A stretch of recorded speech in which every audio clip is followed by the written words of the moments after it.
daanaka ci gàttal même wax bi la ñuy dégg mooy monsieur le maire ñu ngi lay baalu ak wante dañuy sàkku ci yow rek nga mën ñu comprendre parce que dañuy bañ doole ba ñuy woote ci réew mi doole boobu daal di dal suñu kaw moo tax may wax bépp ñit tey bu am tey hôtel biir Dakar ñu ngi leen di baal ci xol bu sedd buy te comprendre nañ bu baax a baax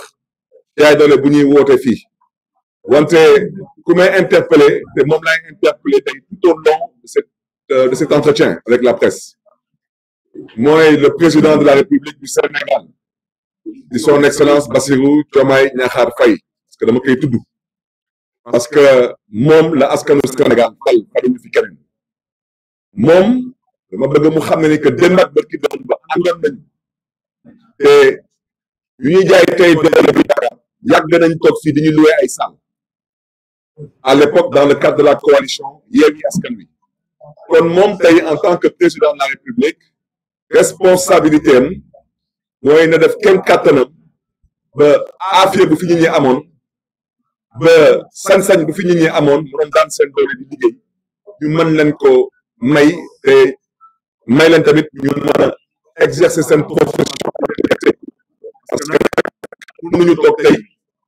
di wax nit ka amul droit louer salle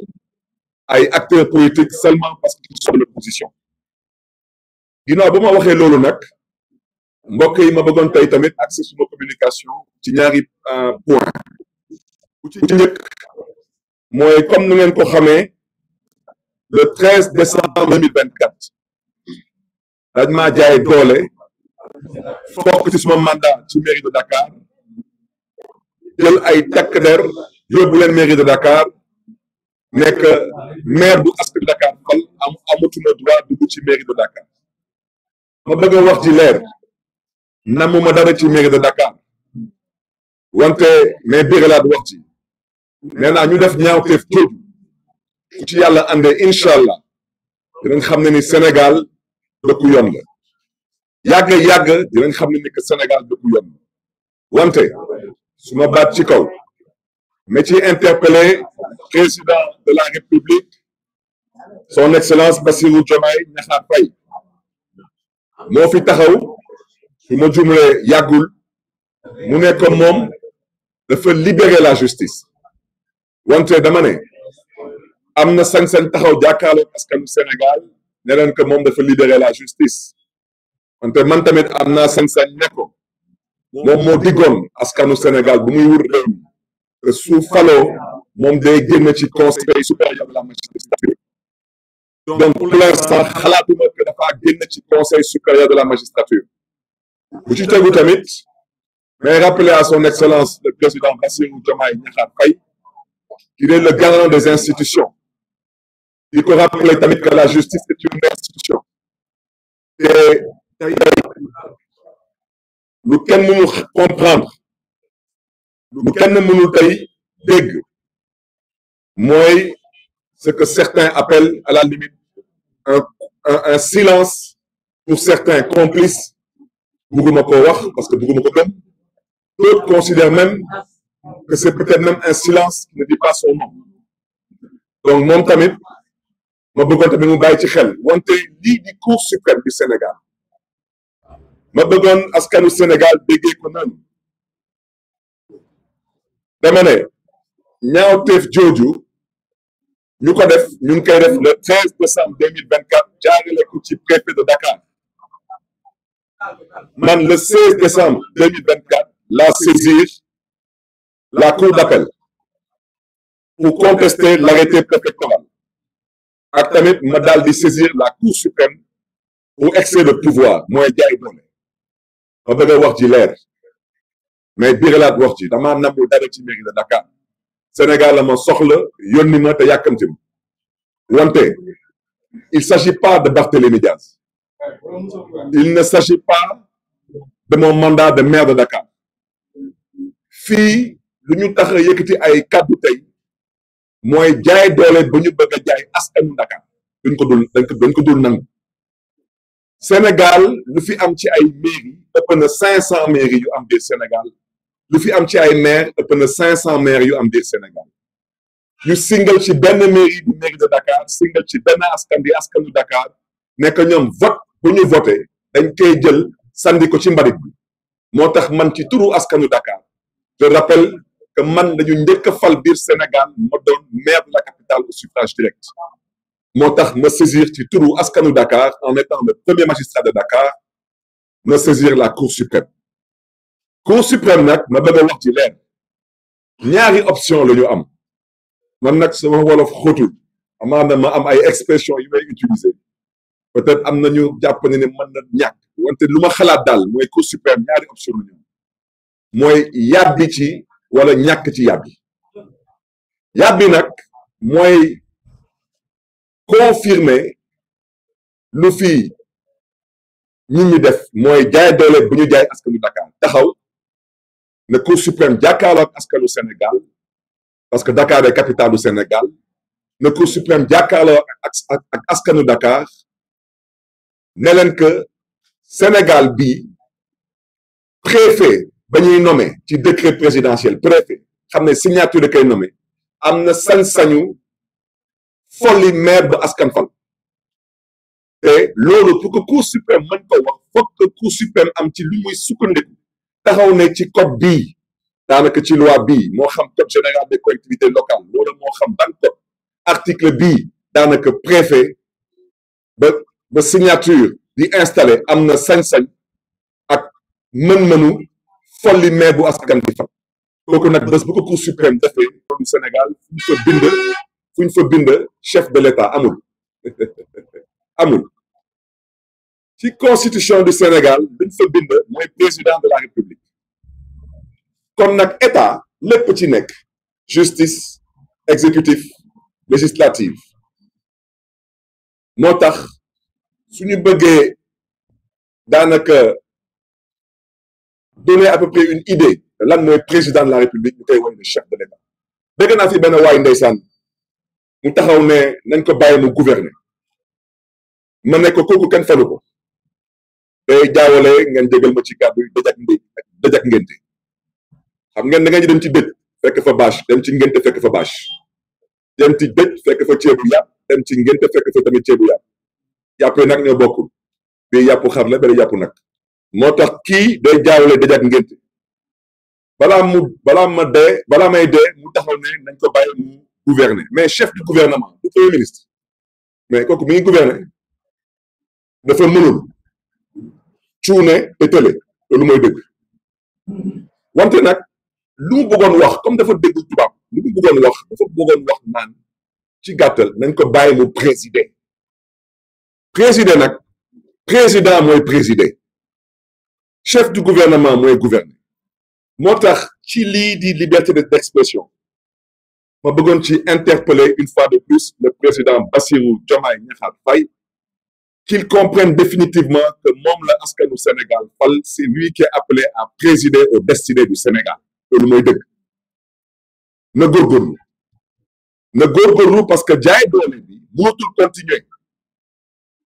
moom président Bassirou Diomaye Diakhar Faye bu mu falu ba tey kenn musu ko dégg ci dëkk bi muy wax day effacé kenn musu ko wax ci dëkk bi muy wax naan que soi-disant di singal ay nit di wax na leen que ñii dinaa leen def lii wante moom ci signature am na ku mu fi teg kooku di premier ministre kooku kenn falu ko muy président kooku dañ ko nommé bu mu gouverner na yem ci gouverner moom président Bassirou Diomaye Diakhar Faye nee na que libéré na la justice ñu ngi sàkku ci justice bi bu mu dugg ci benn xeexu politique bu ngeen xam ne ni que ala kulli àll bu ko fi sumbi munu ko fi gagné loolu mooy dëgg te metti rek va reculer tôt ou tard te yàggatul d'où ma volonté de vous annoncer la nécessité dans les jours à venir de mettre en place une coalition et une vaste coalition d'acteurs politiques de tous bords, d'acteurs de la société civile, parce que je le répète, la société civile n'est pas constituée de fumier. la société civile est constituée de dignes fils et filles de ce pays qui ont grandement contribué aux avancées démocratiques de ce pays. dañ leen nar a dool delloo njukkal te dañ leen nar a jox seen cër ak seen wàccuwaay lu mooy dëgg. keneen ku fi wax leneen naa féq nga démb yàggatuloon ci ginnaaw ay fan ci ginnaaw ba ngay toog ci dëkk bi di jooy ak di yuuxu société civile jooju moo fi nekkoon di la kaasal ak di la xeexal sa ay droit su la neexee tey nag ngay wone sa jikko parce que yàgg naa ko wax nee naa ab réew mi mën naa juma wante ci ay fan yu néew yéen ñëpp di ngeen ubbi seen ay bët parce que ci dëkk bi am na ay nit ñu fiy woote responsabilité mën naa jum wante je crois qu'ils ont besoin d'un accompagnement psychologique et voire même psychiatrique parce que l'accompagnement psychologique il y a des gens qui ont besoin de s'asseoir di mën a waxtaan avec des psychologues ndax ñu xam qu'est-ce qui ne va pas. L'accompagnement psychiatrique am na ay dof yu bëri ñu ngi ci mbedd di doxam wante dañ jéem a xoolaat ñoom ñooñu est-ce que soxlawuñu dem fan dem seeti docteur parce que nit ki nag mënuñu la fal nga nar a kontaan di bégal sa askan ngay tëb di dëkk di mer kese rek te kenn waxu la dara donc mbokk yi daal bañ a guddal loolu moo nekkoon kàddu yi ngeen may ma mën ko tënk ci tubaab ci ñaar ba ñetti baat. À ce titre, je voudrais dire à son Excellence Monsieur Bassirou Diomaye Diakhar Faye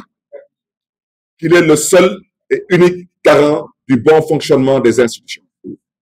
À ce titre, lui rappeler qu'il y a quelques jours, il a confirmé avoir libéré la justice du Sénégal. Mais je voudrais lui dire que c'est très bien. Nous l'avons accueilli avec beaucoup d'enthousiasme. Mais lui rappeler qu'il est toujours encore membre du Conseil supérieur de la magistrature. Et je voudrais lui rappeler qu'il a la responsabilité du bon fonctionnement de ces institutions, dont l'institution judiciaire. Je voudrais lui rappeler que le 13 décembre 2024, il y a un arrêté préfectoral totalement illégal qui a été pris pour me démettre soi-disant de mes fonctions de maire de Dakar.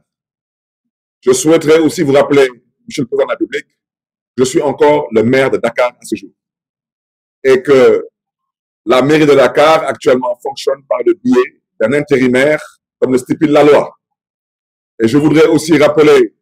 et inviter tout le conseil municipal de la ville de Dakar à rester soudé autour de Madame le maire qui assure l'intérim des affaires courantes pour le bon fonctionnement de notre mairie, mais surtout pour le bien des populations de Dakar. N'acceptez pas de vous faire divertir par soi-disant une probable élection pour remplacer le maire de Dakar. Cela ne pourrait se faire qu'une fois que la Cour suprême serait prononcée. Pour revenir à notre sujet, inviter le président de la République à bien vouloir assurer et s'assurer du bon fonctionnement de l'institution judiciaire. Je voudrais rappeler que l'article 135 du Code général des collectivités locales stipule clairement qu'un maire ne peut être révoqué que par décret présidentiel. Et Monsieur le Président de la République, je n'ai pas encore vu ce décret présidentiel. Et seulement en cas de crime ou de faute grave, après une procédure contradictoire. Et je voudrais rappeler que dans le cas de cette révocation dont je fais l'objet, il n'y a aucune condamnation pour crime, il n'y a aucune audition, je le répète et le rappelle et le confirme, il n'y a aucun décret présidentiel et cet arrêté préfectoral est constitutif d'un excès de pouvoir manifeste. Il est donc caduc en droit. Et par ricochet, vous me permettrez d'interpeller respectueusement la Cour suprême pour vous dire qu'il ne s'agit pas de moi. Moi, je m'occupe d'autre chose aujourd'hui. J'ai d'autres objectifs et j'ai d'autres ambitions. Il ne s'agit pas de mon mandat de maire. Je voudrais vous rappeler que je suis d'abord un citoyen sénégalais Je ne suis pas n'importe quel citoyen sénégalais, je suis un élu. Je ne suis pas n'importe quel élu, je suis le maire de la capitale du Sénégal, Dakar. Et je voudrais vous rappeler que Dakar est la seule ville du Sénégal citée dans la Constitution du Sénégal.